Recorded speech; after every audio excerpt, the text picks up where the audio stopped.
오늘 말씀을 보겠습니다. 오늘 말씀은 사도행전 1장 1절에서 11절의 말씀입니다.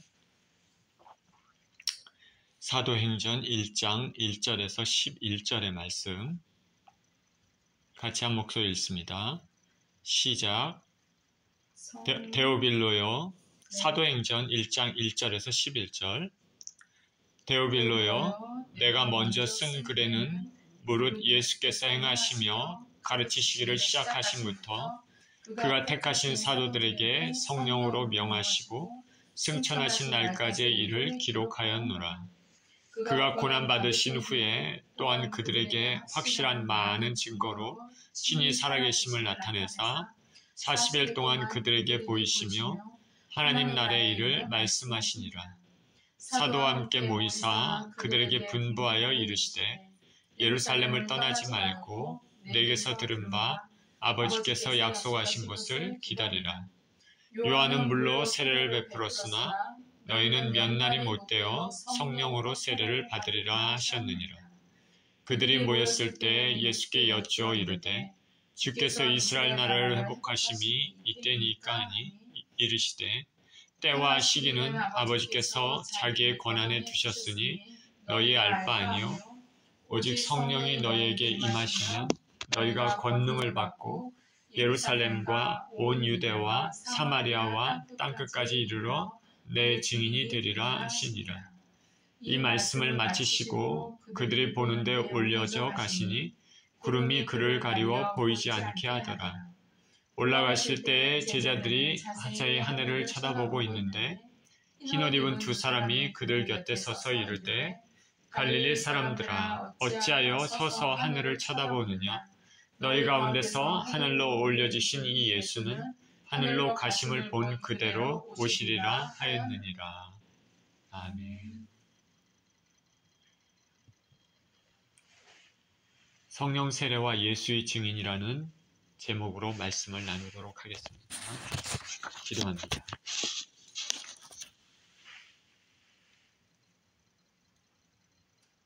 생명의 주님, 감사와 찬양을 드립니다. 이 귀한 주일 또 말씀 앞에 주님 앞에 섰습니다. 말씀을 통해서 우리에게 아버지 귀한 교훈을 얻게 하여 주시고 생명의 은혜가 우리 심령 가운데, 우리 삶 가운데 넘치게 하여 주옵소서. 예수 그리스도 이름으로 기도합니다. 아멘.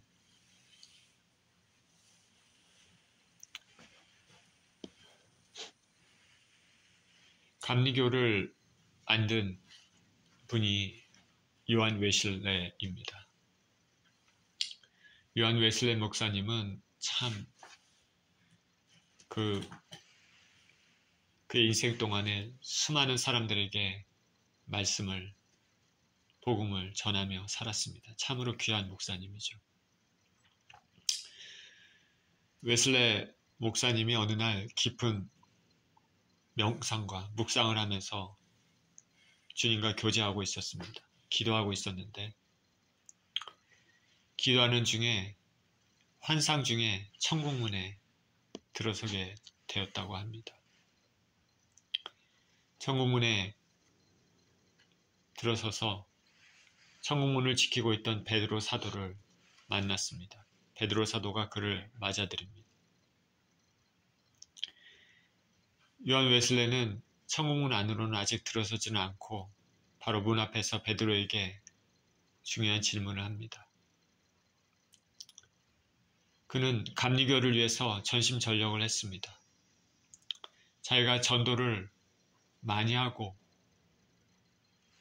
그 말씀을 들은 많은 사람들이 있는데 이미 그들 가운데 죽은 사람들도 있었습니다.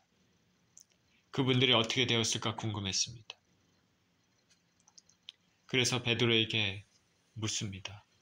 나와 함께 영광스러운 메소디스트, 즉 감리교 운동을 하던 친구들이 천국에 얼마나 들어왔는지 그것이 좀 궁금합니다.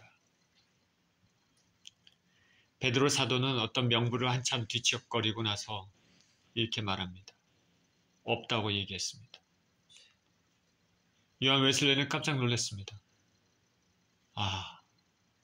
그렇다면 나의 신앙이 잘못된 것이군요. 그러면 한 가지를 더 묻겠습니다. 영광스러운 칼빈의 5대 교리를 강조하는 장로교인들은 그럼 몇 사람이 들어왔습니까? 베드로가 또 한참 살펴보더니 말합니다. 없습니다. 그래서 그는 또 놀랐습니다. 그렇다면 겸손히 생각하기를 아무래도 우리 종교개혁을 하는 우리 사람들은 대단한 잘못된 실수를 범하고 있는 것 같은데 그럼 한 가지 더 묻겠습니다. 천주교인들은 얼마나 들어왔습니까? 베드로는 한참 있다 대답하기를 없다 얘기했습니다. 요한 웨슬레는 그러면은 도대체 이 천국에는 도대체 누가 들어온 겁니까? 베드로 사도는 요한 웨슬레를 향해서 이렇게 얘기했다 합니다. 천국에 들어오는 사람들은 예수 그리스도를 참으로 나의 구주로 영접한 사람, 그리고 성령이 충만한 그런 그리스도인들이 들어오는 곳이 바로 천국입니다. 다시 말해서 감리교인이나 장로교인이나 천주교인이나 그런 것이 문제가 아니라 누구든지 예수 그리스도를 진정으로 믿고 그 하나님께서 주시는 성령으로 충만하면 천국에 들어온다는 것입니다. 요한 웨슬레는 이 말씀을 듣고 깊이 깨달은 바가 있다고 합니다. 이와 같이 우리가 예수 그리스도를 믿는 것과 우리 안에 성령으로 충만하게 사는 것은 신앙에서 매우 중요합니다. 오늘 본문을 보겠습니다. 1절입니다. 데오빌로여, 내가 먼저 쓴 글에는 무릇 예수께서 행하시며 가르치시기를 시작하심부터 그가 택하신 사도들에게 성령으로 명하시고 승천하신 날까지 이를 기록하였노라. 그가 고난받으신 후에 또한 그들에게 확실한 많은 증거로 친히 살아계심을 나타내사 40일 동안 그들에게 보이시며 하나님 나라의 일을 말씀하시니라. 의사 누가는 데오빌로라는 사람에게 이 두 번째 글을 써서 보냈습니다. 데오빌로는 누군지 모릅니다. 알 수가 없죠. 근데 이번 첫 번째 책에서는 가카라는 호칭이 데오빌로에 붙어 있습니다. 데오빌로 가카여, 이렇게 첫 번째 글에는 그렇게 되어 있습니다. 그 말을 통해서 데오빌로라는 사람은 어떤 높은 위치에 있는 사람으로 보입니다. 저자인 누가는 첫 번째 책이 바로 누가복음인데 첫 번째 책인 누가복음에 이어 이에 두 번째 책인 사도행전을 데오빌로에게 써서 보냈습니다. 분량이 꽤 많죠. 분량만으로 본다면 누가복음과 사도행전은 신약성경에서 가장 많은 부분을 차지하고 있습니다. 그러니까 의사 누가가 신약성경의 분량만으로는 가장 많은 양을 쓴 사람이죠. 그런데 수신자가 데오빌로 한 사람으로 되어 있습니다. 한 사람을 위해 이렇게 방대한 내용을 담은 편지, 책을 써서 보낸 것은 한 영혼이 얼마나 귀한지, 한 영혼을 위해서 정말 이 모든 것들을 서술한 쓴 누가의 심정을 생각해 보게 됩니다. 근데 하나님께서는 이 한 영혼 데오빌로에게 썼던 이것을 자세하게 우리 주 예수 그리스도의 삶과 사도들의 복음 전파에 대한 내용들을 모든 성도들이 읽을 수 있도록 역사하셨습니다. 그래서 수신자는 데오빌로 한 사람이 아니라 교회에 있는 모든 성도들입니다. 첫 번째 글 누가복음에는 예수님의 행적이 기록되어 있습니다. 예수님의 가르치심을 시작하심부터 부활하시고 승천하시기까지 성령을 통해 말씀하신 내용들이 담겨져 있습니다. 성경의 중심인 예수님의 일대기를 기록한 매우 중요한 책이죠. 그렇기 때문에 오늘날 만약 예수 그리스도를 들어보지 못한 사람들이 있다면 먼저 복음서를 읽어보도록 권장하는 것이 순서일 것입니다. 예수님은 하나님의 마음을 시원케 하신 분입니다. 인류 구원의 모든 목적을 이루시고 십자가에서 죽으시고 부활하셨습니다. 그리고 그 부활의 증거로 제자들에게 나타나셔서 하나님 나라 일을 말씀하셨습니다. 확실히 많은 증거라고 얘기합니다. 11명의 제자, 그리고 야고보, 사도 바울, 나중에는 500여 형제에게도 일시에 보이셨다 말씀합니다. 그렇게 확실하게 부활하신 예수님은 40일 동안 보이시면서 하나님 나라의 일을 말씀하셨습니다. 부활하신 예수 그리스도께서 하나님 나라의 일을 말씀하셨을 때 어떤 말씀을 하셨을까? 중요한 사건들이 복음서에 적혀 있지만 아마도 예수님의 공생의 기간 중에 예수님께서 가르쳤던 그 가르침에 대한 것들을 의미를 말씀해 주셨을 것이고, 그러나 무엇보다도 예수님께서 죽으시고 부활하신 의미를 구약과 연관해서 자세히 풀어주지 않았을까 생각이 듭니다. 저와 여러분들도 예수님처럼 믿지 않는 사람들에게 하나님 나라의 일을 증거하는 사람이 되어야 될 것입니다. 그 핵심은 무엇입니까? 예수 그리스도의 죽으심과 부활입니다. 나의 죄를 대신 지시고 십자가에 피 흘려 죽으신 것을 믿음으로 내가 죄에서 노연한 것입니다. 죽으신 예수님께서 부활하심으로 죄의 결과인 죽음을 이기셨으므로 그것을 믿음으로 나도 죽음을 넘어 부활할 것이라는 소망입니다. 이 성경의 가장 중요한 메시지는 다른 어느 종교에서도 찾아볼 수 없는 오직 성경만이 말하는 메시지입니다. 하늘나라의 비밀의 핵심입니다. 저와 여러분은 어떤 경우가 있어도 모든 것을 잃어버리는 경우가 있어도 이 진리 예수님의 은혜는 진리는 절대 잃지 말아야 됩니다. 믿음으로 사시기를 축원드립니다. 또한 우리는 이 진리를 믿음으로 은혜를 받았으면 구원의 은혜를 증거하는 삶을 살아야 되겠습니다. 이것은 예수님께서 성령으로 명하신 것처럼 성령의 임재 안에서 성령 충만함으로 하나님 나라를 증거해야 되겠습니다.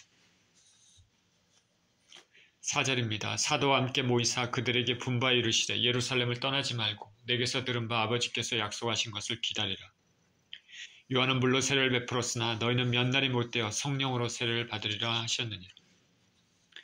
하나님 나라의 일을 증거할 때는 능력이 필요합니다. 이 능력은 성령 충만함으로 얻을 수 있습니다. 예수님께서는 부활하신 후 제자들에게 명하셨습니다. 예루살렘을 떠나지 말라. 예루살렘은 제자들에게 고통과 괴로움의 장소지만 주님은 떠나지 말라 말합니다. 약속하신 성령이 너희에게 임해서 너희가 세례를 받을 때까지 기다리라. 성령의 세례를 받아야지 예수님을 강력히 증언하는 증인이 될 수 있기 때문입니다. 예수님의 제자는 성령의 사람이어야 됩니다.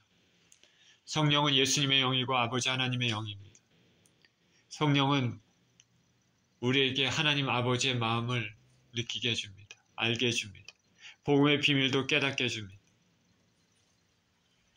예수님 제자들도 처음에는 예수 그리스도께서 우리의 주님께서 하늘나라를 바로 임하고 왕국을 세우실 줄 알았는데 십자가에 아무런 저항 없이 죽으시고 피 흘리시는 이 사건의 의미를 잘 알지 못했을 것입니다.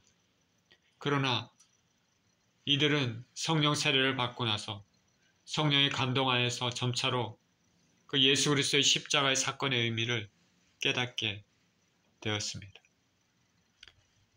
이 어째 성령은 하나님의 뜻을 알게 해주고 하나님의 마음을 알게 해줍니다. 사도 바울은 하나님의 영 외에는 하나님의 사정을 누가 알리오라고 말했습니다. 성령 충만하지 않으면 우리가 말씀의 의미를 이해하기가 힘듭니다. 받아들이지도 않고 능력 있는 신앙생활도 안 됩니다. 성령에 사로잡히지 않으면 하나님의 뜻을 이루기가 힘듭니다. 성령 없이 성경을 읽으면 읽는 자에게는 하나의 이야기책으로밖에 다가오지 않습니다. 오늘날 똑똑하다고 하는 많은 사람들이 분명 성경을 접했을 것이지만은 그들의 예수 그리스도를 믿지 않는 이유는 그들 안에 성령이 없기 때문입니다. 두레마을로 유명한 김진호 목사님이 과거 민주화 운동을 했습니다. 그것으로 인하여 체포돼서 유치장에 갇혀 있었습니다. 그때 같이 민주화 운동을 했던 유명한 사람, 이름만 들어도 유명한 사람도 체포돼서 같이 유치장에 갇혔습니다. 바로 옆방에 있었습니다. 두 사람은 유치장에 있어서 언제 풀려날지 모르는 막막한 상황에서 성경을 읽었습니다. 김진홍 목사님은 그 유치장에서 읽은 그 성경을 통해서 하나님을 만나고 은혜를 체험하고 눈물을 흘렸습니다. 그러나 똑같은 성경을 읽었던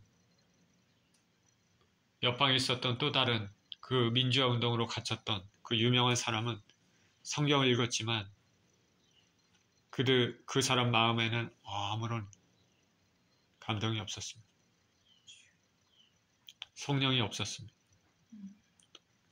그래서 김진원 목사님은 목사님이 되었고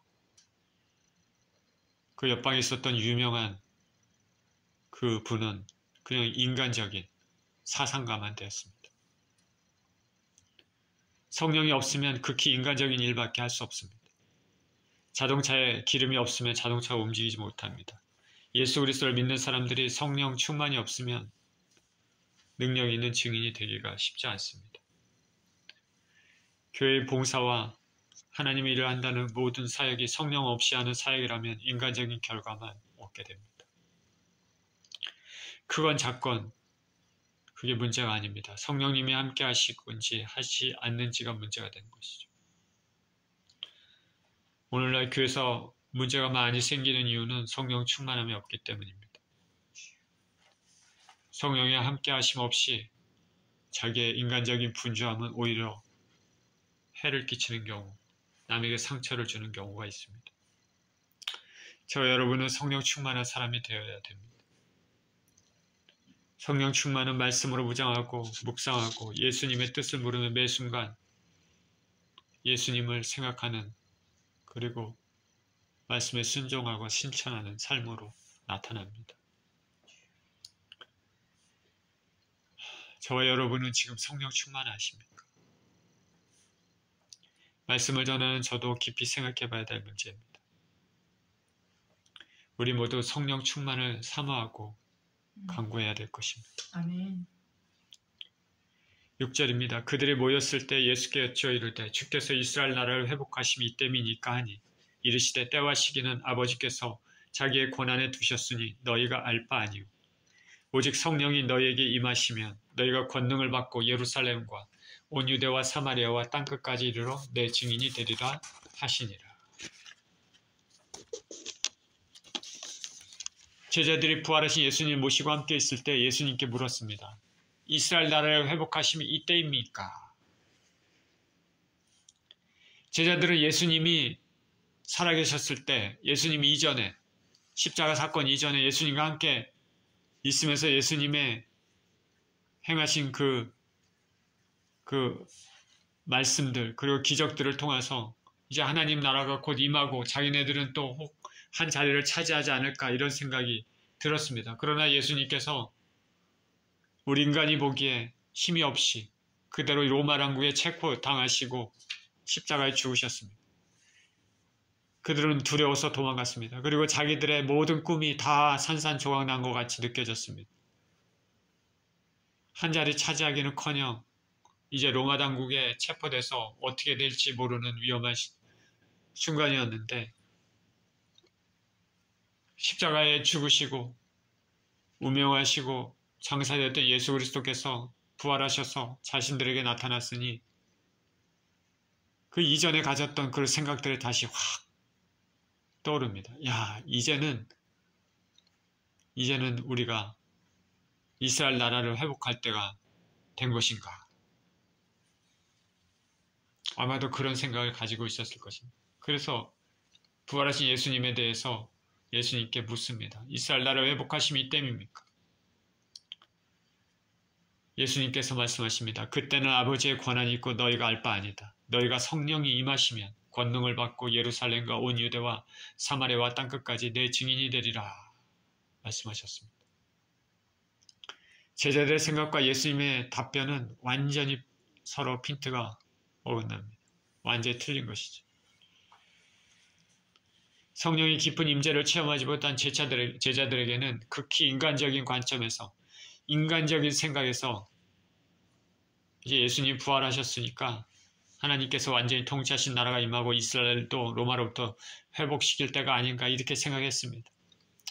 논리적으로, 인간적으로 제자들이라면 누구나가 생각할 수 있는 그런 생각입니다. 그러나 하나님의 뜻은 그게 아닙니다. 하나님은 다른 계획을 가지고 계셨습니다. 단순히 이스라엘이 아니라 온 인류에게 복음이, 예수님의 구원의 소식이 전파되어야 됐습니다. 제자들은 유대인들 자신들만이 아니라 세상을 향해서, 온 세계를 향해서 구원의 소식을 전파해야 되는 것입니다.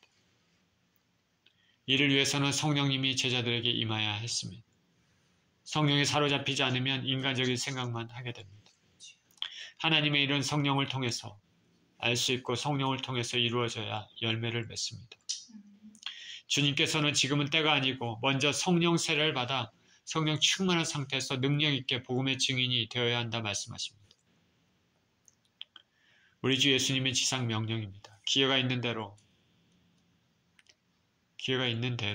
복음을 증거하는 저와 여러분 되시기를 축원드립니다. 이 말씀에서 또 하나 생각해 볼 것은 나라의 회복입니다. 지금 우리에게는 이것이 바로 예수님이 이 땅에 다시 오시는 재림의 때를 생각해 볼 수 있습니다. 이스라엘 나라의 회복이 이때입니까? 그런데 오늘 본문에서 명확히 말씀하시기를 예수님의 재림은 바로 하나님 아버지의 권한에 두셨다 말합니다. 복음서에서 그때는, 그날과 그 시기는 아들도 천사들도 모른다 얘기했습니다. 다만 우리가 알 수 있는 것은 그 시기에는 세상에 어떠한 일들이 일어날 것이라고 예수님께서 말씀하신 그 말씀을 통해서 어렴풋이 알 수 있습니다.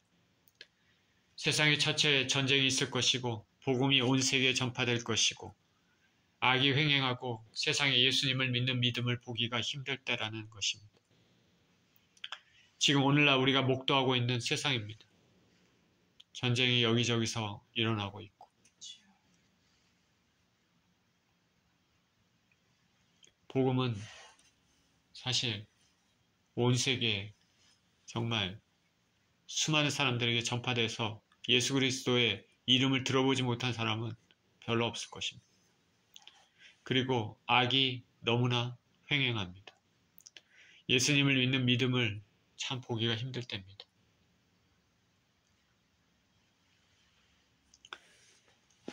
비록 세상에 많은 사람들에게 말씀을 전파되었고 수많은 사람들이 말씀을 알지만은 실제 믿음으로 화합하면서 하나님 나라의 백성답게 사는 사람들은 그렇게 많지가 않습니다. 예수님 말씀대로 말세 믿음을 보겠느냐 하는 것이 이해되는 세상이 지금입니다. 사도 바울이 말한 것처럼 말세 사람들이 자기를 사랑한다라는 것이 이해되는 세상입니다. 디모데후서 3장 1절에서 5절에는 이렇게 얘기합니다. 너는 이것을 알라. 말세 고통하는 때가 이르러 사람들이 자기를 사랑하고, 그렇죠? 돈을 사랑하며, 자랑하며, 교만하며, 비방하며, 부모를 거역하고 감사하지 아니하며, 거룩하지 아니하며, 무정하며, 원통함을 풀지 아니하며, 모함하며, 절제하지 못하며, 사나우며, 선한 것을 좋아하지 아니하며, 배신하며, 조급하며 자만하며 쾌락을 사랑하기를 하나님 사랑하는 것보다 더하며 경건의 모양은 있으나 경건의 능력은 부인하니 이 같은 자들에게서 내가 돌아서라. 사도 바울이 디모데에게 쓴 편지지만 이것은 성령의 감동하심에 의해서 쓴 편지입니다. 하나님께서 이런 것들이 말세에 일어날 것이라는 것을 아시고 이렇게 이 디모데후서를 통해서 기록으로 남겨놓으신 것입니다. 지금 우리가 목도하고 있는 세상과 별 차이가 없습니다. 세상에는 악이 너무 많습니다. 뉴스를 볼 때마다 불의가 판을 치고 있는 세상에 살고 있음을 체감합니다. 이러한 세상에는 우리 예수 그리스도를 믿는 사람들이 어떻게 살아야 되겠습니까? 예수 그리스도의 시선으로 세상을 바라봐야 됩니다.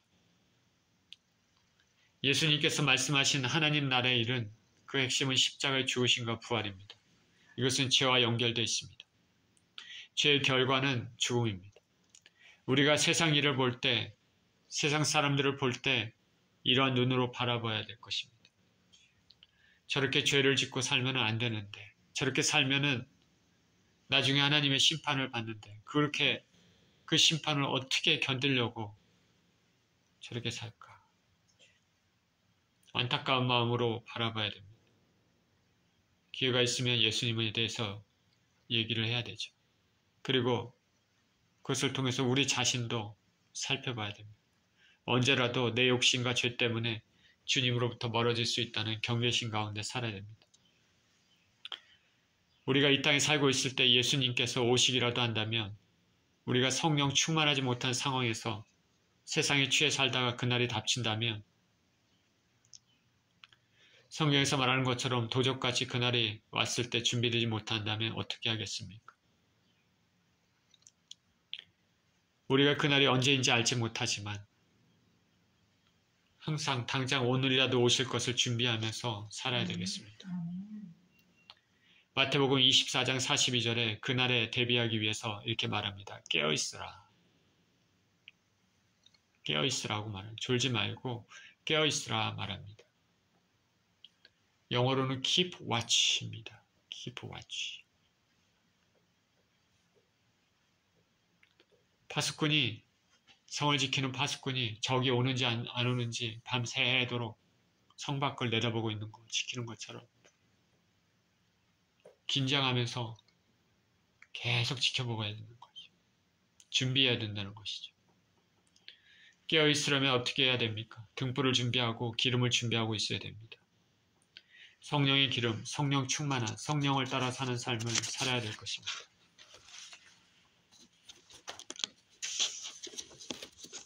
9절입니다. 이 말씀을 마치시고 그들이 보는데 올려져 가시니 구름이 그를 가리워 보이지 않게 하더라. 이 올라가실 때 제자들이 자세히 하늘을 쳐다보고 있는데 흰옷 입은 두 사람이 그들 곁에 서서 이르되 갈릴리 사람들아 어찌하여 서서 하늘을 쳐다보느냐. 너희 가운데서 하늘로 올려지신 이 예수는 하늘로 가심을 본 그대로 오시리라 하였느니라. 예수님의 마지막 명령, 지상 명령은 기다려서 성령 세례를 받은 후에 예루살렘으로부터 시작해서 온 세계에 예수님의 복음, 예수님의 증인이 되는 것입니다. 이것은 예수님이 공생의 사역을 마치시고 하늘 아버지께로 돌아가시면서 마지막으로 당부한 말씀입니다. 우리 인생에서도 사람이 마지막 운명할 때 전해주는 말이 가장 중요한 말입니다. 복음을 전하는 삶은 우리 성도들의 삶의 핵심이죠. 기회가 있는 대로 예수님을 전해야 되죠. 이 말씀을 마치시고 예수님은 제자들이 보는 가운데 하늘로 올려져 갔습니다. 제자들은 그런 예수님을 이렇게 쳐다보고 위로 쳐다보고 있었는데 이제 계속 예수님 올라가시더니 구름이 예수님을 가리워서 이제는 보이지 않게 됐습니다. 제자들은 계속 하늘을 쳐다봅니다. 그런 제자들 옆에 흰옷 입은 사람 둘, 천사입니다. 천사들이 그들 곁에 서서 말을 합니다. 이제 너희 가운데서 하늘로 올리신 이 예수님은 하늘로 가심을 본 그대로 오시리라. 예수께서 이 땅에 다시 오심을 명확히 서술한 말입니다. 2000년 전에 하늘로 올리신 예수께서는 이제 이 땅에 다시 올라가시는 그 모습 그대로 이 땅에서 다시 내려오실 것입니다. 제자들이 올라가신 예수님을 볼 수 있는 것처럼 다시 오시는 예수님도 예수님 제자들은 볼 수 있을 것입니다. 어떤 사건이 증인이 되려면 최소 두 사람의 인원이 필요하다고 성경은 그렇게 얘기합니다. 구약 또 신약에서. 유대 문화죠. 여기 두 사람으로 묘사된 두 명의 천사가 있다고 얘기했습니다. 그 두 명의 천사가 증언했다는 것은 예수님의 이 땅에 다시 오실 것을 확실히 증언한다고 생각할 수 있습니다. 저 여러분이 진정한 예수님 제자들이면 기름을 준비하고 있다면 keep watch 하고 있다면은 예수님이 이 땅에 다시 오실 때 저와 여러분들도 분명히 그 예수님의 오심을 볼 수 있을 것입니다. 아멘. 요한계시록에는 볼지어다 구름을 타고 오시리라 말씀하셨습니다. 아멘. 그런데 이 예수님의 다시 오심은 제자들뿐 아니라 믿지 않는 사람들도 그러게도 명확히 보여주는 사건입니다. 요한계시록 1장 7절에 볼지어다 그가 구름을 타고 오시리라. 각 사람의 눈이 그를 보겠고 그를 찌른 자들도 볼 것이요. 땅에는 모든 족속이 그로 말미암아 애곡하리니 그러하리라. 아멘. 구름을 타고 오시는 예수 그리스도에 대해서 각 사람이 그를 보고 그를 찌른 자도 본다. 그를 찌른 자는 직접적으로는 로마 군병들입니다. 그러나 로마 군병들은 이미 죽었죠. 그렇기 때문에 그를 찌른 자들은 어떻게 생각하냐면 로마 군병들 그리고 간접적으로 예수 그리스도를 십자가에 넘겨준 사내들인 공회 바리새인들, 사두개인들, 대제사장들 그들에 합했던 많은 사람들 그 사람들을 뜻하는 것입니다. 그러나 넓게는 더 명확하게는 예수 그리스도께서 이 땅에 오실 때 그때에도 우리 주 예수 그리스도를 배격하는 믿지 않는 그런 사람들을 다 포함하고 있는 것입니다. 그런 모든 사람들이 다 볼 수 있는 모습으로 예수 그리스도께서 이 땅에 오실 것입니다. 이 땅에 다시 오실 때는 2000년 전에 예수님께서 이 땅에 아기 예수 겸손한 모습으로 오셨을 때 그 모습과는 완전히 다른 모습입니다. 백마를 타고 입에는 좌우 날성검이 나오고 심판의 주로 이 땅에 오십니다. 우리는 더욱 깨어서 근신하고 성령 충만한 가운데 예수님 증거하면서 예수님께 붙어있는 삶을 살아야 할 것입니다. 오늘 본문에서 예수님께서는 제자들에게 성령세를 받고 예수님을 증거하라고 명하셨습니다. 그리고 천사들은 하늘로 승천하신 예수님 보고 있는 제자들에게 예수님께서 다시 오실 것이라 증언했습니다. 성령 충만과 그것에 힘입어 예수님을 증거하는 일이 저와 여러분의 공통된 사명일 것입니다. 하나님의 뜻은 예수님의 복된 소식을 증언하는 일입니다. 저와 여러분들이 우리의 삶이 항상 성령 충만함으로 예수님을 드러낸 삶이 되었으면 좋겠습니다. 이러한 성령 충만한 삶을 사시는 저와 여러분 모두 되시기를 예수 그리스도 이름으로 축원드립니다. 아멘. 기도합니다.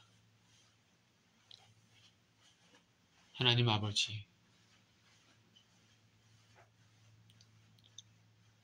우리에게 성령 충만한 삶을 살 수 있도록 은혜를 허락하여 주시옵소서. 매 순간 예수님을 생각하며 예수님의 뜻을 헤아리며 또 예수님을 기쁘시게 하는 그런 인생이 될 수 있도록 우리에게 은혜를 베풀어 주시옵소서. 성령의 기름 부으심과 성령 충만함으로 이 땅을 살게 해주셔서 능력 있는 예수님의 증인으로 살 수 있는 은혜가 있게 하여 주옵소서. 감사드리며 우리 주 예수 그리스도 이름으로 기도합니다. 아멘.